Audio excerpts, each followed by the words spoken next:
Hello guys, welcome back to our channel. இன்னைக்கு நம்ம சேனல்ல எல்லாருக்கும் ரொம்ப பிடிச்ச ஒரு ரெசிபி தான் பார்க்க போறோம். உங்களுக்கு பிடிக்கும்னு நினைக்கிறேன். சோ வாங்க வீடியோ பார்க்கலாம்.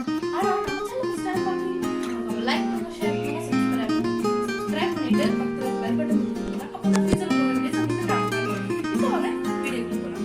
இன்னைக்கு நம்ம கிரே சிஸ்டர் பண்ண ரெசிபி தான் பண்ண போறோம். அதுக்கு நம்ம 1 கப் மைதா வேணும், 1/2 கப் சுகர் வேணும். பவுடர் சுகர் தான் ஆட் பண்ணேன். இப்போ நம்ம வந்து ஏலக்காய் கூட சுகரோட ஏலக்காய் வந்து பவுடர் பண்ணதை ஆட் பண்ணிட்டேன். நெக்ஸ்ட்டு சால்ட் கொஞ்சம் பிஞ்ச் ஆஃப் சால்ட் ஆட் பண்ணி மிக்ஸ் பண்ணிவிட்டு ஒன்ஸ் மிக்ஸ் பண்ணோன்னா நம்ம வந்து பட்டர் ஆட் பண்ணி மிக்ஸ் பண்ணலாம். பட்டர் வந்து 50 to 75 கிராம்ஸ் வரைக்கும் போடலாம். இது இப்போ நல்லா பிசைஞ்சிக்கலாம். இப்படி பிடிச்சி பார்த்தா இந்த மாதிரி நிற்கணும், உடச்சா கிரம்பிள்ஸ் ஆயிடணும். இந்த தான் நம்மளோட கன்சிஸ்டன்சி. ஸ்டேஜில் நம்ம தண்ணியோ பாலோ ஆட் பண்ணி தண்ணியாக இருக்கக்கூடாது, டைட்டாக வர வைக்கலாம்.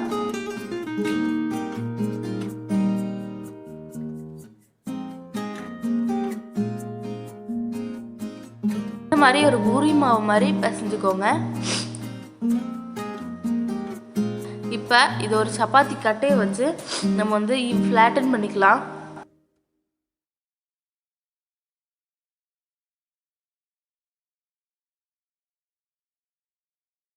இப்போ இது வந்து ஒரு குக்கி கட்டர் வச்சு கட் பண்ணிக்கலாம். உங்கள்ட்ட குக்கி கட்டர் இல்லைன்னா நீங்கள் ஏதாவது ஒரு ரவுண்டு பாத்திரம் மூடி வச்சு கட் பண்ணுங்கள்.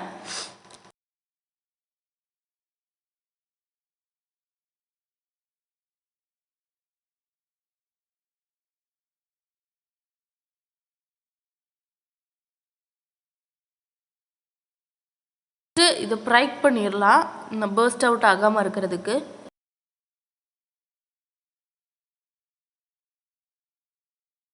அவனில் 10 to 15 மினிட்ஸ் 170 டிகிரியில் பேக் பண்ணி எடுக்க போகிறேன். இங்கே நான் பீக்கங்காய் எடுத்துருக்கிறேன். இதோட தோலை எடுத்துடலாம். நம்ம வந்து இன்றைக்கி ஸ்கின்னை வச்சு நம்ம வந்து ஒரு டிப் மாதிரி பண்ண போகிறோம். இந்த ஸ்கின் எல்லாத்தையும் மிக்சர் ஜாரில் மாற்றிட்டு தண்ணி ஊற்றி நல்லா மையாட்டு அரைச்சிக்கணும். இப்போ ஒரு கடாய் சரிப்படுத்திட்டு வரலாம். ட்ரைனான கீ ஆட் பண்ணிவிட்டு நம்ம வந்து அந்த பேஸ்ட் ஆட் பண்ணிடலாம். நல்லா மிக்ஸ் பண்ணிடலாம். சுகர் ஆட் பண்ணலாம். ஃபுட் கலர் ஆட் பண்ணியிருந்தேன். இஃப் வாண்டட் நீங்கள் ஆட் பண்ணுங்கள். நான் கொஞ்சம் மில்க் பவுடர் ஆட் பண்ணேன். மில்கோட டேஸ்ட் எங்களுக்கு பிடிக்கும், அதனால் சாப்பிடும்போது ஒரு பால்கோவா சாப்பிட்ட ஒரு டேஸ்ட் கிடைக்கும், அதனால தான். இன்னொரு நெக்ஸ்ட்டு ரெசிபி, ஒரு கடாய் சூடுபடுத்திட்டு உடனே கீ ஆட் பண்ணிடலாம். அடுத்தது உள்ளே இருக்க அந்த இதை ஆட் பண்ணிடலாம். உள்ளே இருக்க அந்த ஸ்டஃப் ஆட் பண்ணிடலாம். நல்லா சாட்டை பண்ணலாம். இந்த மாதிரி நல்லா சாட்டே ஆனோன்னே நம்ம வந்து சுகர் ஆட் பண்ணலாம் ஆஸ் பர் யுவர் டேஸ்ட். இப்போ இதை நல்லா சாட்டே பண்ணலாம். பீக்கங்காவோட ராஸ்மெல் போடணுன்னு சுகர் ஆட் பண்ணுங்கள். நான் 1 டேபிள் ஸ்பூன் ஆட் பண்ணேன். யூஸ்வலி இதுலேயும் நான் வந்து மில்க் பவுடர் ஆட் பண்ணுறேன். நல்லா சாட்டே பண்ணிடலாம். ஸோ நம்மளோட உள்ளே வைக்கிற ஸ்டஃப்பும் ரெடி ஆகிடுச்சு. இது வந்து நம்மளோட கர்டு. இது வந்து ஹங் கர்டு. நம்ம துணிக்குள்ளே கேர்டை வச்சு அதை வந்து ஒரு 2 hours கிட்ட தொங்க விட்டுருணும். அப்போ இந்த மாதிரி ஒரு திக்கான ஒரு கேர்டு கிடைக்கும்.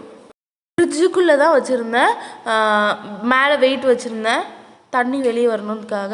இப்போ இதை நல்லா கொஞ்சம் கை வச்சே பீட் பண்ணோன்னே இது கூட பவுடர் சுகர் ஆட் பண்ணிடலாம். இப்போ இதையும் நல்லா வந்து பீட் பண்ணிடலாம். இது வந்து மேலே வைக்கும்போது அவ்வளோ டேஸ்ட்டாக இருக்கும். இதில் வந்து சின்ன சின்ன ஏர் பபிள்ஸ் வந்தோன்னா நம்ம வந்து ஸ்டாப் பண்ணிடலாம்.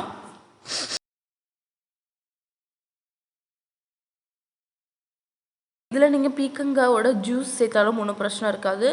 நம்மளோட பிஸ்கெட்ஸ்லாம் பேக் ஆகி வெளியே வந்துருச்சு, அவசரமாக இருந்துச்சு. ஸோ நான் வந்து ஒரு மூடி வைக்கிறத வச்சு நான் வந்து ஒரு டிசைன் பண்ண போகிறேன்.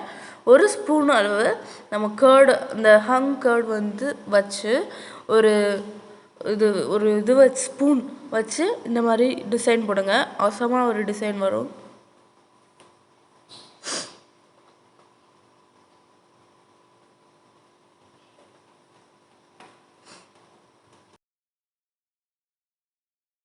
டிசைன் போட்டால் இப்போ நம்ம பிஸ்கெட்டுக்கு நடுவில் ஃபர்ஸ்ட் செஞ்ச நம்ம வந்து பீக்கங்காய் அந்த க்ரீன் கலர் ஆட் பண்ணிடலாம். பீக்கங்காய் ஸ்கின் வச்சு பண்ணணும்ல, அதுதான். இப்போ இதுக்கு மேலே நம்ம வந்து உள்ளே இருக்க ஸ்டஃப் வச்சு பண்ணது.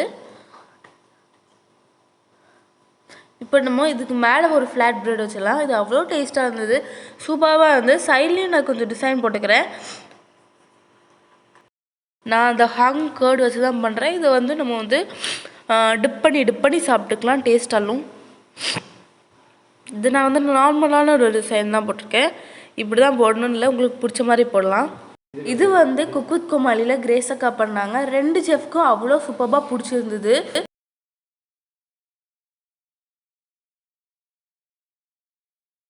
ஸோ ஆசமாக இருந்தது. மேலே கொஞ்சம் சாஃப்ரான் போடலாம். இது வந்து குக் வித் கோமாளியில் கிரேஸ் அக்கா பண்ணாங்க. ஸோ நம்மளோட ரெசிபி சூப்பராக ஃபினிஷ் ஆகிடுச்சு. அவ்வளோ டேஸ்ட்டாக இருந்துச்சு, சூப்பராக இருந்தது. கண்டிப்பாக நீங்கள் வீட்டில் செஞ்சு பார்த்துட்டு எப்படி இருக்குதுன்னு கமெண்ட் பண்ணுங்கள். நம்ம சேனலில் ஃபஸ்ட் டைம் பார்க்குறீங்கன்னா மறக்காமல் லைக் பண்ணுங்கள், ஷேர் பண்ணுங்கள், சப்ஸ்கிரைப் பண்ணுங்கள். ஆக்சுவலி இதை நான் வந்து இங்கே வச்சு நான் இன்னொரு ஒரு பிளேட்டில் பிஸ்கெட் வச்சுருந்தேன், அதை தான் சாப்பிட போகிறேன். பாருங்கள் எவ்வளோ கிறிஸ்பி அண்ட் க்ரன்ச்சியாக இருந்துன்னு, அவ்வளோ சவுண்ட் வந்துச்சு பாருங்கள். ஸோ எஸ், நம்ம எண்ட் ஆஃப் த வீடியோ வந்துட்டோம். தேங்க்யூ ஃபார் வாட்சிங். Tata, bye bye.